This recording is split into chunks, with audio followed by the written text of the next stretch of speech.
श्री राम जय राम जय जय राम। श्री राम जय राम जय जय राम। श्री राम जय राम जय जय राम। बोलिए सियावर रामचंद्र भगवान की जय। वृंदावन बिहारी लाल की जय। उमापति महादेव की जय। पवन सुत हनुमान की जय। सब संतन की जय, सब भक्तन की जय। सतिया जोता वाली माता तेरी सदा ही जय। नमो पार्वते पते हर हर महादेव। आदरणीय विद्वज्जन, श्रद्धारूपा देवियों एवं विश्वास रूपी कथा सुताओं, भगवत सानिध्य में भगवान का चरित्र श्रवण करने के लिए हम लोग उपस्थित हुए हैं। आइए थोड़ी देर भगवान के चरणों में ध्यान लगाते हुए भगवान के कुछ लीला चित्रों का स्मरण करें। पिछली चर्चा में आपने सुना था देवताओं के द्वारा काम का जो है आवाहन हुआ। काम जो है देवताओं के हित के लिए अपने प्राण को महाराज बाजी लगा करके भगवान शिव की समाधि भंग करने के लिए चलता है। और जब चलता है तो उसने सोचा कि अपना प्रभाव फैलाएं और ऐसा प्रभाव फैलाएं कि पूरे संसार के ऊपर असर पड़े। और जब सारा संसार के ऊपर असर पड़े, सब लोग ये समझ लें कि भाई कामदेव की क्षमता कितनी है। और जब वो महाराज कुपित हुआ तो क्षण भर में समस्त वेद मर्यादा, जो वेद की जो मर्यादा है, जो बनाए हुए सम्मान जो है आदर हैं, वो सब समाप्त हो गए। तब आपन प्रभाव विस्तारा निज बस कीनु सकल संसारा।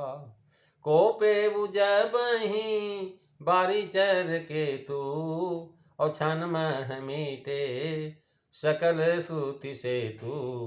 मंगल भवन अमंगल हारी दबऊ सुदशरथो अजीर बिहारी। श्री राम जय राम जय जय राम। श्री राम जय राम जय जय राम। महाराज तात्पर्य है कि आखिर मृत्यु तो होनी ही है, मरना तो है ही, तो विनाश काल में संसार को अपना प्रभाव दिखाकर ही क्यों न मरूं। कम से कम लोगों को यह तो दिखा दूं कि मैं कैसा पुरुषार्थी रहा हूं। यहाँ महाराज गर्भ और जो है मद, ये संचारी भाव है। निजबस कीने सकल संसारा। महाराज जो ऐसा है, यहाँ शंका तो होती है कि कार्य तो था केवल शंकर जी को विजय करने का, सारे संसार को इसने क्यों जो है सताया। इसका समाधान लोगों ने कई प्रकार से किया है। एक यह कि उसने ये सोचा कि बेचारा कि हमारी मृत्यु तो होगी ही, पर लोग यह न समझे कि मेरा प्रभाव कुछ नहीं, इसने अपना प्रभाव दिखा दूं कि मैं कैसा वीर हूं। दूसरे यह कि शिव जी को आगे दुराधर्ष कहा है, और जो है यदि प्रथम काम का विश्व विजयी होना न दिखाते तो शंकर जी की उत्कर्षता नहीं दिखाई पाती। इसका प्रभाव देख लेने पर अब लोग शंकर जी की प्रशंसा करेंगे। ऐसे विश्व विजयी काम को उन्होंने जला दिया।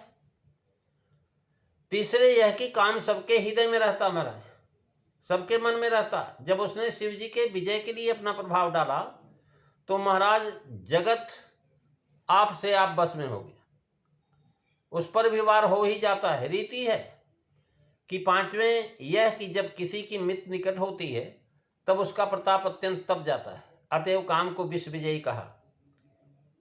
जब बड़ी वस्तु जलानी होती है तब अग्नि भी बड़ी प्रकट करनी पड़ती है, और अग्नि जितना ही अधिक बड़ी होगी उतनी ही अधिक जो है दूर तक उसका ताप भी चारों तरफ फैलेगा। इसी तरह कामदेव को शिव जी के विजय के लिए अपनी बड़ी भारी जो है पूरी शक्ति लगानी पड़ी, और सर्वव्यापक होने पर सभी पर उसका प्रभाव पड़ा। विश्वनाथ पर प्रहार करने से पहले विश्व को वश करना चाहिए। राजा पर वार करने से पहले उसकी प्रजा को महाराज जीतना चाहिए। और जब कोपे उजबहि बारी चुर के तू और छान मह मीटे सकल सूति से तू। महाराज यह अर्धाली सूत्र रूप है कि इसके आगे की जो उपाय व्याख्या है। बारीचर मतलब जल में चलने वाली मछली, मीन, उसके ध्वजा में पताका में लगा हुआ। इसका चिन्ह धारण करने के कारण ये जो है कहे जाते हैं काम का नाम मनसिज। मन से ही इसकी उत्पत्ति होती है। मन चंचल है और काम भी चंचल है, और इसलिए मछली का चिन्ह लगाया हुआ है। बारीचर शब्द का प्रयोग खूबी, चोखाई और अभिप्राय से खाली नहीं। बारी में एक मछली का सच्चा स्नेह, जल से उसका वियोग हुआ तो नहीं, उसने प्राण दे दिए। और जो है महाराज, अन्य जलचर जल के बाहर भी जो है जिंदा रह जाते हैं, पर मछली एक ऐसी है कि जो पल भर भी बाहर नहीं रह सकती। जब ध्वजा में मीन है तब वहां तक जल भी रहना उसको जीवित रखने के लिए परम आवश्यक है। इसलिए बारचर नाम रखा उसका, कि वह जो महाराज काम रूपी जल की बाढ़ को ध्वजा रूप पताका ध्वजा तक पहुंचा देता है। यानी जब झड्डा डूब जाएगा तो महाराज झंडे वाला कहाँ बचेगा। और तब जो है भला धर्म का पताका क्यों कर रह सकता है, जल की बाढ़ में बांधों और पुल को भी टूटने का भय रहता है। तो यहाँ पर महाराज कह रहे हैं कि जो है ध्वजा का जल चढ़ जाना, इससे जो है स्तुतियों के सेतु टूट गए। बारचर कोपे जब बारचर की तो मिटे सकल सुत सम्मत सेतु, जो स्तुति बनाई हुए जो पुल बनाए थे। कहने का भाव कि मछली जल के तले भीतर ही रहती है और पताका पर चली जा गई, इतना अधर्म जल का बढ़ा।